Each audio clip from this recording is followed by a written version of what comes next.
बोला बोदी सुना ओट बाबा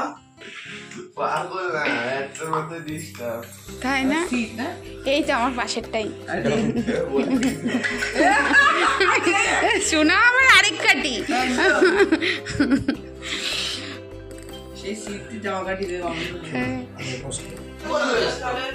চো চো চো চো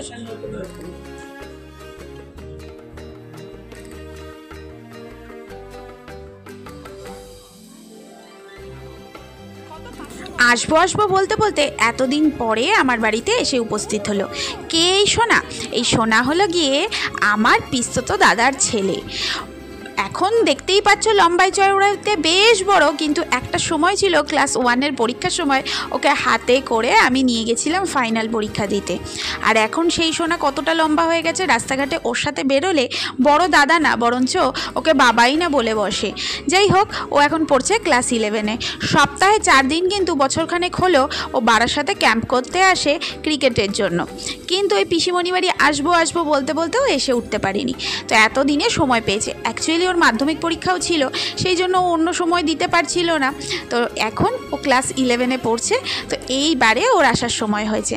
এসছে বুধবার দিন রাত্রিবেলা। আর আজকের ভিডিওটা শুরু করছি আমি বৃহস্পতিবার সকালবেলা থেকে। বুধবার দিন রাত্রিবেলা ওরা এসে যখন আমি টিউশন পড়িয়ে উঠে বেরিয়েছিলাম বাইরে। Morning everyone, welcome back to my channel. আজ হলো গিয়ে বৃহস্পতিবার। কালকে সন্ধ্যের পরে বৌদিরা এসছে, তো তখন আমরা বেরিয়েছিলাম, বাইরে বেরিয়েছিলাম। একটু বেরোনোর প্ল্যানও ছিল আজকে, তো বৃষ্টি যা হচ্ছে সকাল থেকে কোনো বেরোনোর প্ল্যান সব ক্যান্সেল, কারণ এই বৃষ্টির মধ্যে কোথায় যাব। কালকে একটু বেরিয়েছিলাম একটু ভাজাভুজি এটা ওটা সেটা খেতে, তাতেই যা বৃষ্টি নেমে গেল, তাতে আর মানে ইয়ে নেই। তো কালকে এসে রাত্রিবেলায় আমরা রুটি, তারপরে হচ্ছে গিয়ে তড়কা ও এনেছিল, সব খাওয়া দাওয়া হয়েছে। আর আজকে দেখো সকাল সকাল চিংড়ি নেওয়া হয়েছে। প্ল্যানিং ছিল অন্যরকম, ভেবেছিলাম চিকেন বিরিয়ানি বানাবো আর লিভার কষা। তো ও আবার লিভার কষা অতটা ভালো খায় না, আমিও যে খুব ভালো খাই তা না, তবে দিবাপিতে গিয়ে ওটা খেতে বেশ ভালো লাগে, তাই ভেবেছিলাম একটু বানাবো। কিন্তু সেটা প্ল্যানিং ক্যান্সেল হয়ে গেল। ও চিংড়ি মাছ পেলেও ঠিক এরকম সাইজের, এটাকে চাপড়া চিংড়ি বললো। তো ওই চিংড়িটা পেলাম, তো দেখি কি বানাবো বুঝতে পারছি না। ও বলছে চিংড়ির মালাইকারি বানাও আর চিকেন বিরিয়ানি। তো চিকেন বিরিয়ানির সাথে চিংড়ি মালাইকারিটা ভালো লাগবে না, তো ভাবছি যেটা যে চিংড়ি পোলাও করি, চিংড়ি পোলাও চিকেন কষা। তো দেখা যাক কি বানাই।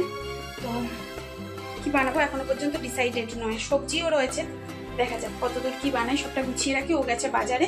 তো সকালবেলা টিফিন তো দেখলেই, সকালবেলা টিফিন হলো চা আর রুটি। কালকে রুটি অনেকগুলো এক্সট্রা হয়ে গেছিলো, তো সকালবেলা দুধ চা রুটি দিয়ে খেয়েছি। এরপরে একটু ছোটোখাটো আরেকটা ব্রেকফাস্ট হবে, তারপরে রান্না বসাবো।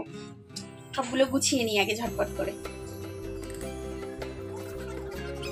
বাজারে গেছিল সোনা আর সোনার পিসো, তো দুজনে মিলে দেখো নিয়ে এসছে ছেঁড়া পরোটা আর ঘুগনি। এটাই হবে আমাদের সকালে ব্রেকফাস্ট, মানে প্রপার ব্রেকফাস্ট একদম। সকালে তো চা রুটি খেয়েইছি, তো এটা খাওয়া দাওয়ার পরে ও তো বেরিয়ে যাবে অফিসে।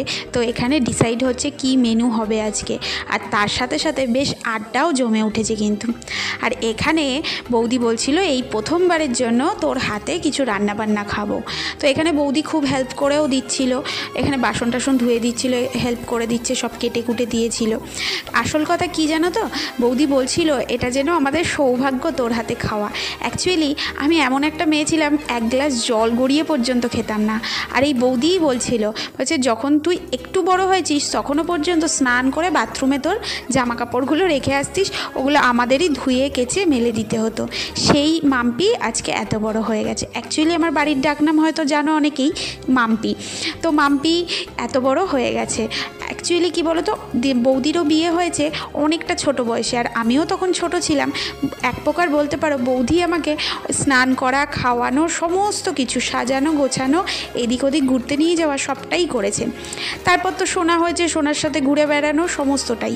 আর আমার মামা বাড়ি কাকা বাড়ি তো আমার কাছাকাছি নয়, এই পিসির বাড়ি একমাত্র ছিল আমার মামা বাড়ি, জ্যাঠা বাড়ি, কাকা বাড়ি, যাই বলো না কেন।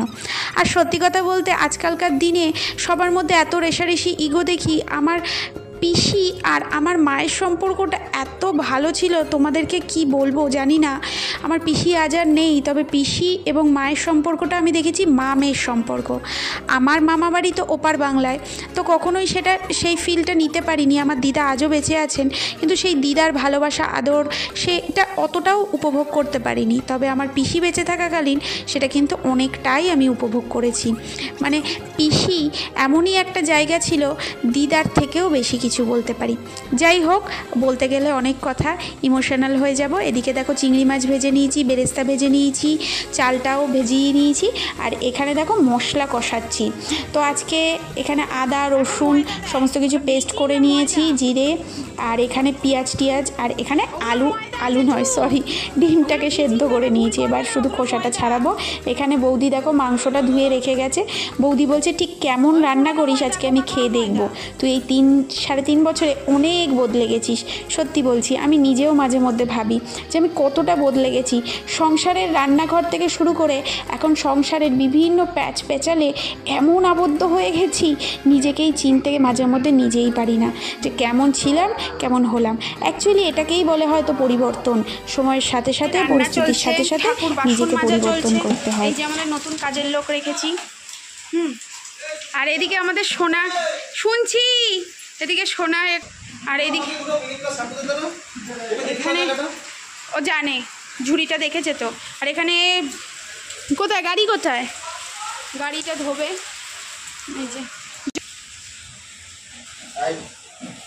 আচ্ছা না, হ্যাঁ দুটো দে, বেশি দিতে হবে না। ও কি চুল আছে নাকি যে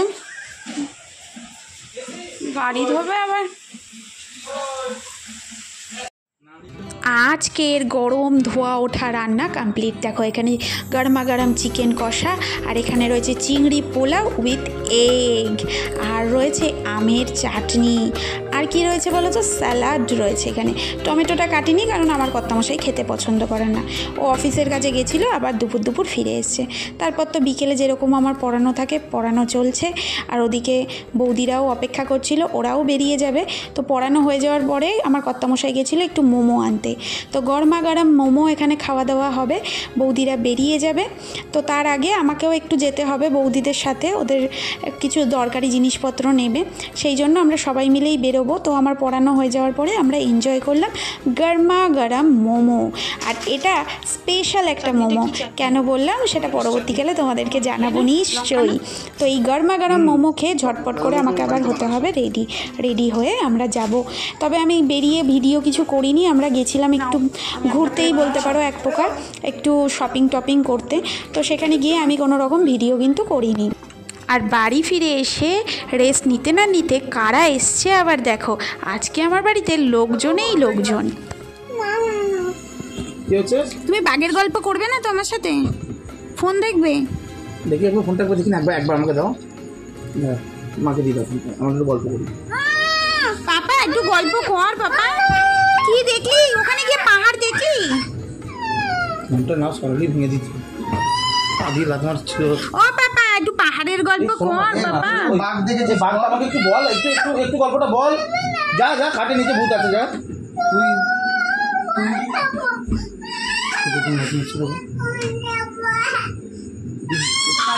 পাত্তা দিস না, এটা চকলেট কি খাবি না? শোনা ও বিশো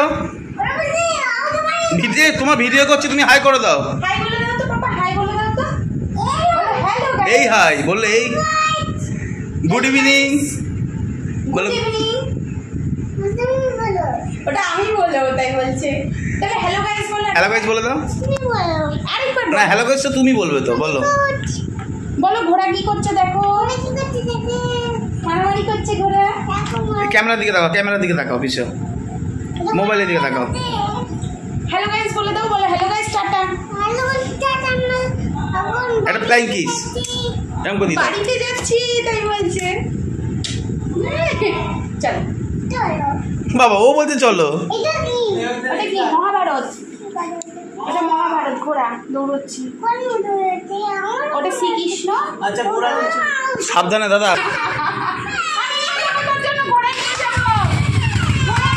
দিয়ে দাও কানছে। এই দাঁড়াও